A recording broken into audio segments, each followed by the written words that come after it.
Assalamualaikum warahmatullahi wabarakatuh. Ya, Pak Kosinudin yang saya hormati selaku Ketua Tim Non Litigasi, juga bersama kita sudah direstui tadi atau sudah merestui yaitu Pak Petrus Celestinus selaku Ketua Tim Litigasi.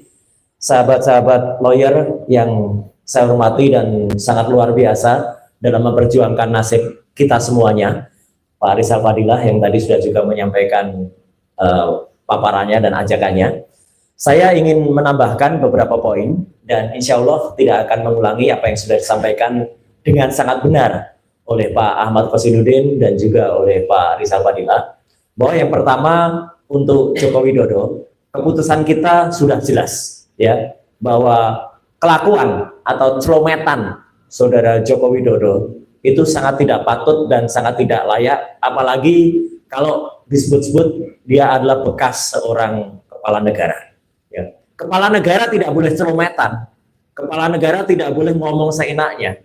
Kepala negara itu dan bekasnya itu pun harus ngomong sesuai dengan fakta, sesuai dengan data. Tidak boleh seenaknya menuduh. Dengan seenaknya dia menuduh kita punya orang besar di baliknya.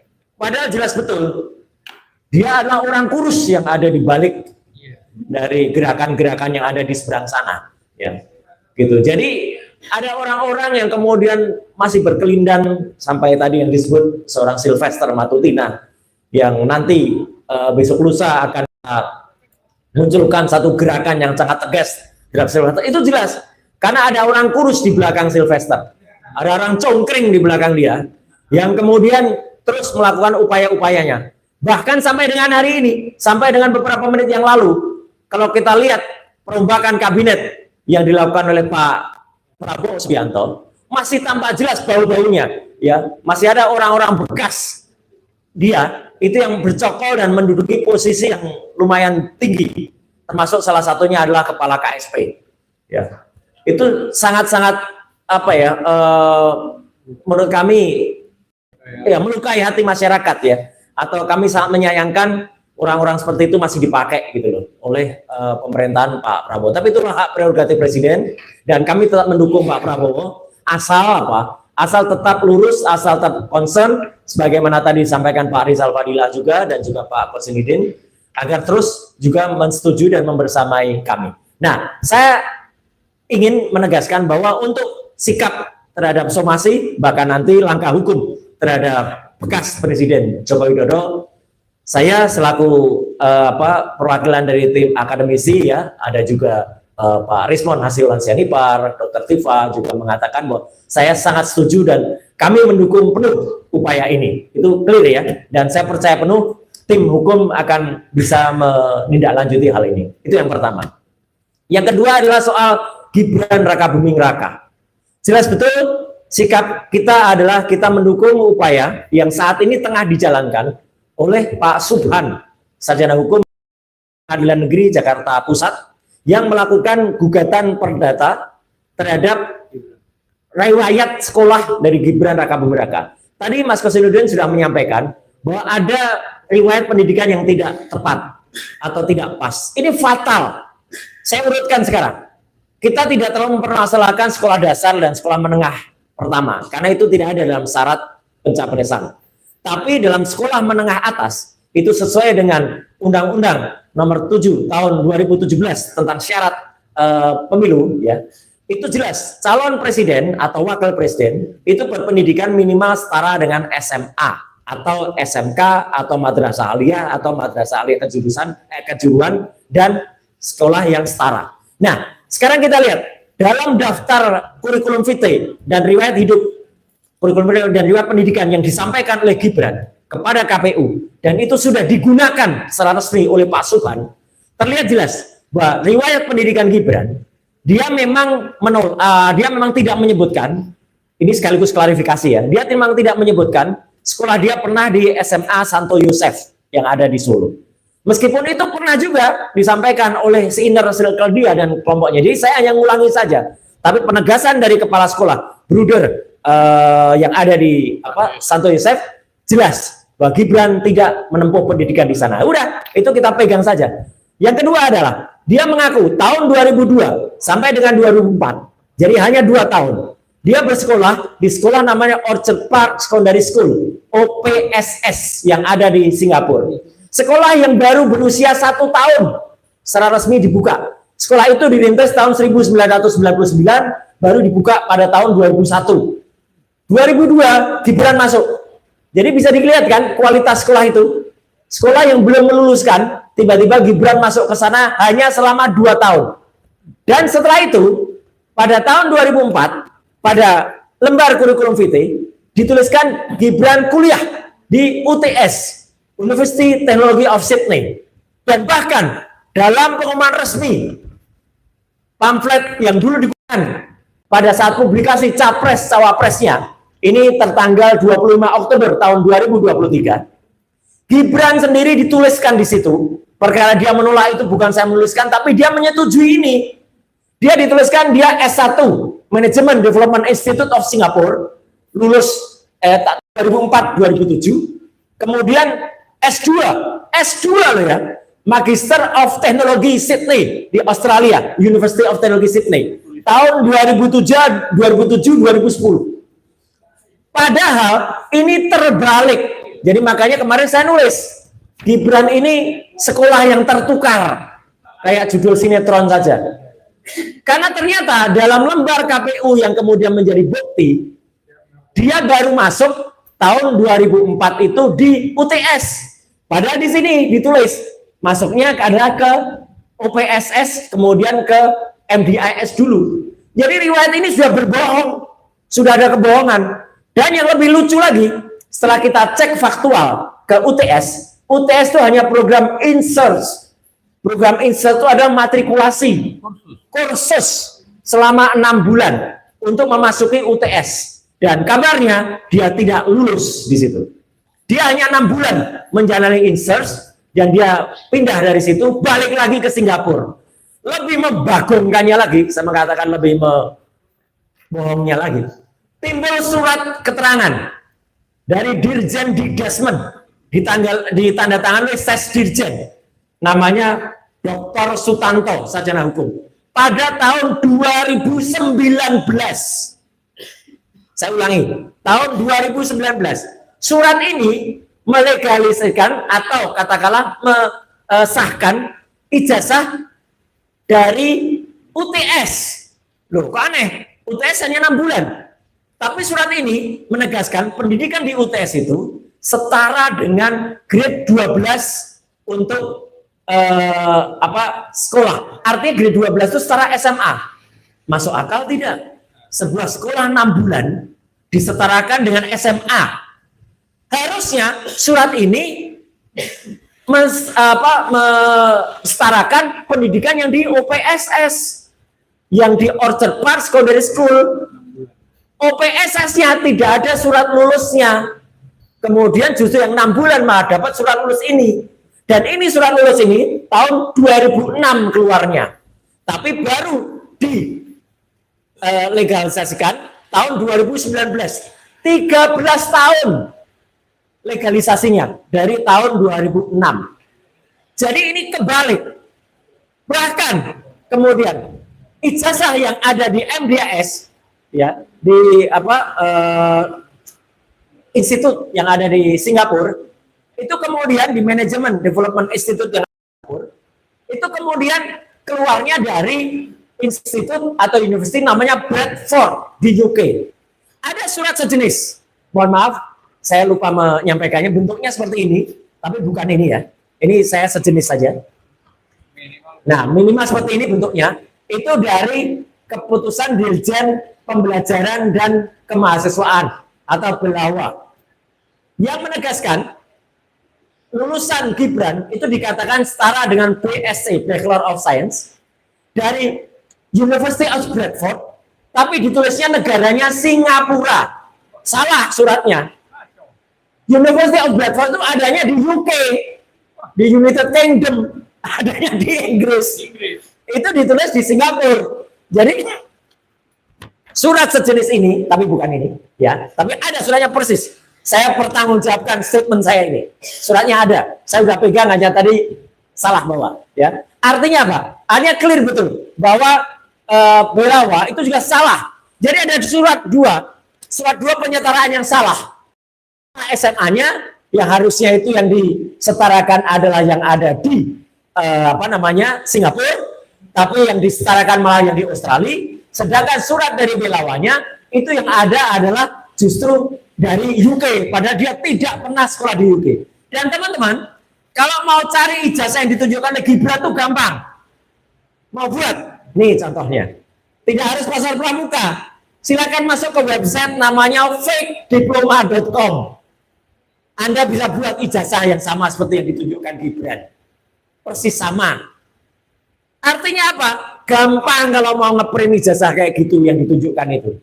Jadi sekaligus di sini kita mendukung penuh upaya dari Pak Subhan. Karena apa? Gibran ini sudah bisa dikatakan sebagai aib nasional. Nih, saya tunjukkan kaosnya. Nah, Fufufafa adalah aib nasional. Tidak layak dia disebut sebagai wakil presiden kita. Ya, Fufufafa adalah aib nasional. Nah, ini. Siapa Fufufafa? Ya ini background ini. Saya nggak menuju orang loh ya. Saya hanya bilang Fufufafa. Ya. Kalau Fufufafa, ada yang marah. Ya berarti dia ngaku kalau dia Fufufafa. Ya. Tapi Fufufafa itu bisa kita wujudkan dalam pewayangan namanya Petro ini.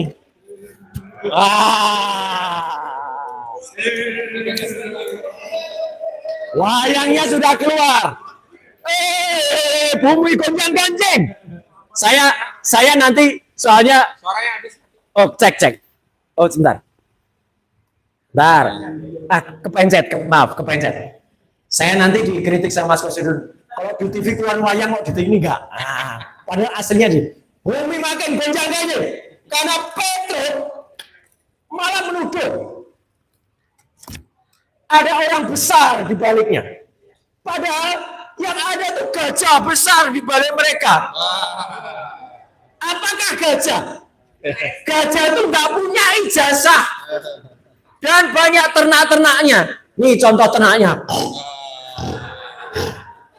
Ya, jadi Petro ini bersembunyi di balik ternak-ternaknya, bersembunyi di balik gajah. Orang menuduh gajah, kok kita yang dituduh? Bumi gonjang-ganjing, tancap kayak dialah yang sebenarnya ada orang kurus di baliknya. Terima kasih. Wassalamualaikum warahmatullahi wabarakatuh. Oh, terakhir, hari Jumat jangan lupa kita bersama-sama bergerak. Terima kasih. Ya, saya tegaskan memang hari Jumat kita akan adakan aksi untuk tuntut tangkap Sylvester Matutina atau copot Jaksa Agung ST Burhanuddin. Datang ya, pukul 13.30 insya Allah di Kejaksaan Agung. Selanjutnya Bang Samsir Jalil tadi ingin menyampaikan pandangan, kami persilahkan. Setelah itu Bang Azam. Assalamualaikum warahmatullahi wabarakatuh. Alhamdulillah. Terima kasih kesempatan yang diberikan kepada saya pada sore ini dalam hal somasi kedua untuk saudara Jokowi. Tim advokasi anti kriminalisasi akademisi dan aktivis ini sudah melakukan somasi yang kedua kepada saudara Jokowi di sini. Somasi pertama seperti yang disampaikan tadi disampaikan pada saat 31 Juli 2025. Nah, ini semacam reputasi yang dilakukan oleh saudara Jokowi yang menuduh ya kalau kegiatan yang untuk membuka ijazahnya yang sudah berlarut-larut sampai 4 tahun ini ada orang besar yang membackingi. Ya tentunya kami di sini merasa sangat menyayangkan ucapan dari mantan Presiden Republik Indonesia yang ke-7 ini. Karena biar gimana pun beliau adalah mantan Presiden negara Republik Indonesia yang tentu kita harapkan walaupun dia sudah selesai dalam tugasnya, dia memberikan ucapan atau pernyataan-pernyataan yang sesuai, yang tidak sembarang menuduh. Untuk itu tentunya dalam somasi yang kedua ini kita minta pertanggungjawaban beliau.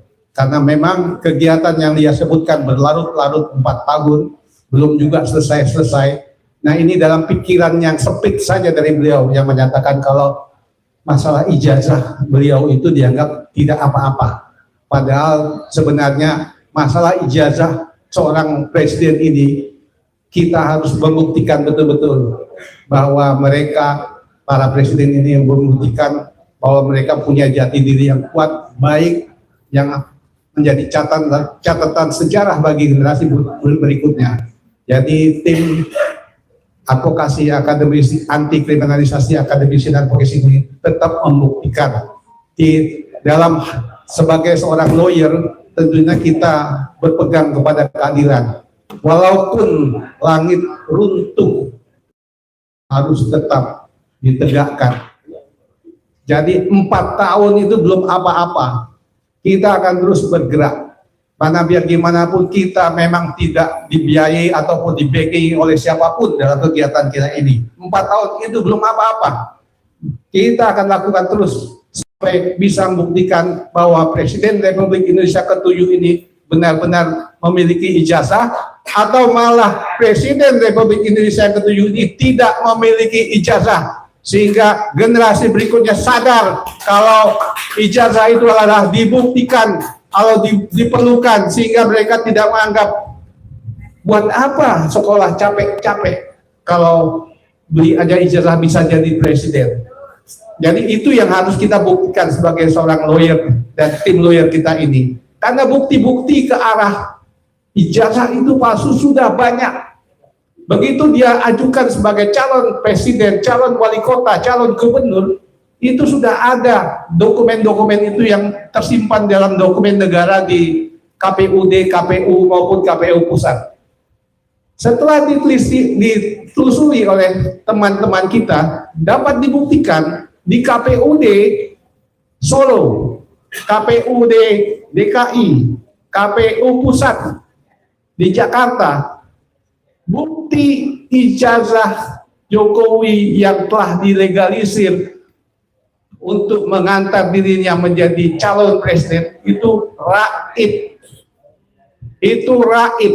Jadi ini indikasi kuat kalau memang saudara Jokowi ini tidak mempunyai ijazah. Karena ijazah itu raib ketika beliau masih menjabat sebagai Presiden Republik Indonesia. Jadi ini harus kita ungkapkan supaya sejarah kelam negara Republik Indonesia tentang pemimpin bangsanya bisa terbuka selebar-lebarnya untuk ke depan buat anak cucu kita. Demikian, assalamualaikum warahmatullahi wabarakatuh. Waalaikumsalam. Baik, terima kasih Bang Samsud Jalil. Selanjutnya Bang Azam, silakan Bang. Silakan. Assalamualaikum warahmatullahi wabarakatuh. Saya cuma mau menambahkan, kalau tadi dikatakan bahwa mulai dari AK, mulai dari Bang Rizal Samsudin dan semuanya, termasuk juga Mas Roy, mengatakan bahwa ada orang besar di belakangnya. Ini jelas bukan cuma pasal 310, 311, tapi Undang-Undang ITE 1 2024 itu dikaitkan dengan pasal 28 ayat 3. Bahkan pidananya di pasal 45A dengan ancaman pidana 6 tahun. Itu penyebaran berita bohong melalui elektronik. Dan itu fakta yang nggak bisa dibantah. Jadi bukan pasal 310, 311 saja, tapi yang paling utama adalah membuat kegaduhan melalui jalur atau alur elektronik dengan mengatakan bahwa ada orang besar di belakangnya. Saya pikir orang besar ini yang sekarang, yang kemarin itu dipecat si menteri tinggi besar itu, nah, saya pikir itu, katanya bukan junior ya. Jadi saya pikir proses rekan-rekan advokat ini tidak akan pernah berhenti mencari keadilan, mencari kebenaran. Karena ini fakta yang tentu kita berada di payung Allah, di payung kebenaran. Dan kita tidak ada toleransi sedikit pun kalau sudah berbicara kebenaran, kita bisa digoyang dengan apapun. Insya Allah tidak.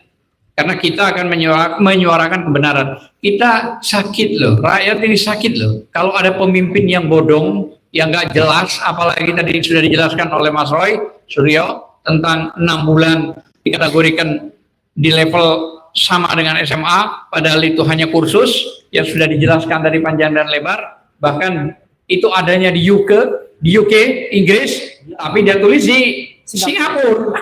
Ini bukan kacau lagi nih, berantakan ini. Mungkin itu yang bisa saya sampaikan. Terima kasih. Assalamualaikum warahmatullahi wabarakatuh.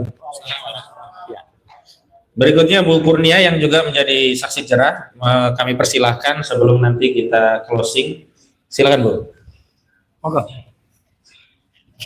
Bismillahirrahmanirrahim. Assalamualaikum warahmatullahi wabarakatuh. Saudara-saudara sebangsa dan setanah air, alhamdulillah pada sore hari ini kita berkesempatan untuk hadir dalam press conference ya, somasi kedua kepada Presiden ke-7 Republik Indonesia atas tuduhan ada orang besar di balik kasus ijazah palsu. Mungkin karena nafasnya yang panjang sedemikian rupa, para pejuang-pejuang ini dia langsung ya, kalau kata orang tuh to fit the clothes on the certain body gitu ya. Jadi ngukur baju di badan sendiri gitu. Saya ingin mengatakan bahwa kalau kata Pak Kwik Kianji, ekonom yang sangat nasionalis itu, memang penguasa itu banyak yang tidak menyukai kebenaran. Karena dalam kebenaran itu ada hal yang menyakitkan begitu ya. Atau oleh seorang nama pena dari Samuel Langhorne Clement, yaitu yang sangat terkenal, Mark Twain, itu katanya Mark Twain itu mengatakan kalau orang besar merampok orang kecil, ya itu disebut dengan bisnis. Tapi kalau orang kecil melakukan perlawanan, itu disebut dengan kekerasan. Ya, itulah yang terjadi. Ada 12 orang terlapor, gagah berani, insya Allah. Dan Bang Husnuddin dan Pak Roy salah, bilang tidak ada orang besar. Ya ada, sangat besar, yaitu zat yang sangat besar. Allah Subhanahu wa Ta'ala, atau diberi nama Tuhan bagi mereka yang beragama lainnya. Ya, perlu menekankan ini bahwa negara ini yang dikatakan berpancasila ini makin hari makin tidak percaya kepada Tuhannya. Nah inilah mengapa negara kita ini banyak sekali malapetaka. Betul apa enggak ya?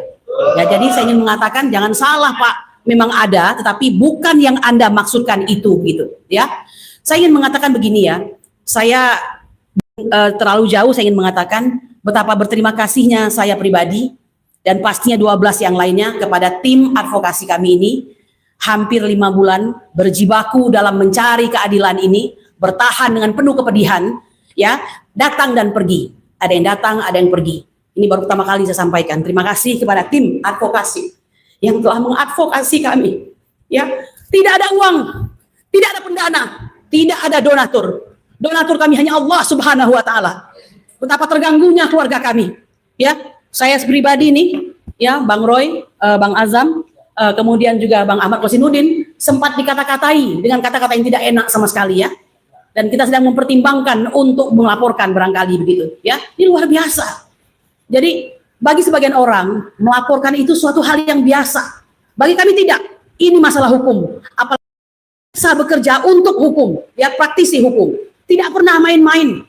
Tidak boleh ada yang namanya kong kali kong. Tidak boleh ada yang namanya Anda ya menurunkan standar Anda terhadap keimanan dan keyakinan Anda hanya karena uang misalnya ya, nggak boleh itu. Tidak akan pernah terjadi pada kami. Nah, oleh karena itu tidak mungkin ada orang-orang yang dimaksudkan oleh tuduhan saudara Joko Widodo. Oleh karena itu sama seperti Bang Rizal Fadilah harus disegerakan. Jika tidak ada kata permintaan maaf, ini harus segera diproses ya, agar apa yang dia lakukan terhadap kami dengan mengatakan kami melakukan suatu tindakan fitnah, ya pencemaran nama baik, kemudian juga penghasutan dan segala macam ini terjadi kepada dia seperti apa? Saya ingin melihat bagaimana hukum bekerja. Mengapa hukum tumpul ke bawah, tajam, tumpul ke atas, tajam ke bawah, ya? Mengapa seperti itu? Ternyata ini hanya soal ya yang namanya relasi uang dan relasi kuasa. Itu tidak akan terjadi pada kami. Lebih daripada itu kami mengatakan jangan pernah menuduh hanya karena ingin mengalihkan isu bahwa negara ini pada hari ini oleh World Bank dikatakan sebagai negara dengan tingkat kemiskinan hampir 195 juta ya, hanya karena apa? Karena tingkat belanjanya $115. Sementara BPS mengatakan bahwa kita telah menurun kemiskinannya menjadi 24 juta orang ya. Karena apa? Karena belanjanya mampu belanja di atas 21.250 rupiah. Jadi itu banyak sekali isu-isu, maka jangan jadikan ijazah palsu ini untuk mengalihkan isu ya. Lebih daripada itu, betapa banyak pajak yang diembankan kepada rakyat ini ya. Mau beli pulsa pajak, Ya, beli rumah pajak, beli mobil pajak, semua pajak. Padahal negara ini kaya dengan tambang, nikel, tembaga dan sebagainya. Ya, betapa banyak pajak rakyat ini. Meski Rasulullah mengatakan tempatnya di neraka bagi pemimpin yang memajak rakyatnya. Jadi jangan jadikan semua kekurangan itu dialihkan kepada ijazah palsu. Ya, demikian yang bisa saya sampaikan. Kami memohon kepada Allah Subhanahu wa taala agar memberikan keamanan bagi bangsa ini dan bagi negara ini. Dan bagi mereka yang berniat jahat, ya Rob, mohon ya Allah, Engkau timpakan saja semua tipu daya itu kepada mereka dan kembalikan kepada mereka. Subhana rabbika rabbil izzati amma yasifun wa salamun alal mursalin walhamdulillahirabbil alamin. Assalamualaikum warahmatullahi wabarakatuh. Merdeka. Terima kasih. Baik, sebagai bentuk penegasan sebelum kami akhiri bahwa terakhir kan KPU membatalkan keputusan nomor 731 berkaitan dengan penjelasan tentang dokumen pencalonan baik sebagai calon presiden maupun wakil presiden, apakah itu bagian dari informasi publik atau yang dikecualikan. Mulanya melalui keputusan itu ada 16 item dokumen-dokumen pencalonan dianggap dikecualikan, hanya bisa diberikan kepada publik sepanjang ada persetujuan dari pemiliknya. Tetapi begitu keputusan KPU ini dibatalkan, berarti ini mengkonfirmasi atau penegasan bahwa seluruh dokumen itu memang murni milik publik. Dan dalam kasus saudara Joko Widodo, artinya ijazah saudara Joko Widodo itu ijazah domainnya publik, karena pernah dijadikan sebagai syarat pencalonan seorang calon presiden. Dan ada lagi dalih bahwa itu dokumen yang sifatnya private, itu adalah dokumen publik. Ini yang menurut saya menarik. Awalnya keputusan ini ingin menjadi bunker ya, atau dijadikan sarana bunker untuk menyembunyikan ijazah calon presiden dan calon wakil presiden. Tetapi karena netizen, juga karena kekuatan kritik masyarakat, walaupun dalih Afiduddin ya, ketua KPU katanya mendapat masukan, bukan masukan, mendapat celaan, ya komplain, mendapat apa? Amukan atau takut dinepalkan mungkin ya. Nah, jadi saya kira keputusan KPU itu menegaskan bahwa kita semua punya hak untuk minta kepada saudara Joko Widodo untuk menunjukkan ijazahnya. Begitu ya. Baik, sekali lagi kami ucapkan terima kasih kepada seluruh media, terima kasih juga buat seluruh tim. Ada Bang Rizal Fadil, Bang Medi Juniarto, Bang Samsir Jalil, ada Bang Mulyadi, ada Bang Baru Jaman, ada rekan namanya lengkapnya siapa lengkapnya? Gofur Sangaji ya. Kemudian ada Fitran Sahdeli, kemudian ada Bang Azam Kan, juga ada Bu Kurnia, juga ibu-ibu tim, ada Bu Firka Dewi, ada ibu-ibu dari ARM ya. Semuanya terima kasih semuanya, juga rekan-rekan medianya, semuanya saya ucapkan terima kasih. Kami akhiri dengan bila taufiq walhidayah wal minkum. Wassalamualaikum warahmatullahi wabarakatuh. Ya, sekaligus saya terima kasih kepada Bang Yani yang sudah menyediakan ruangannya, dan memang setelah ini kita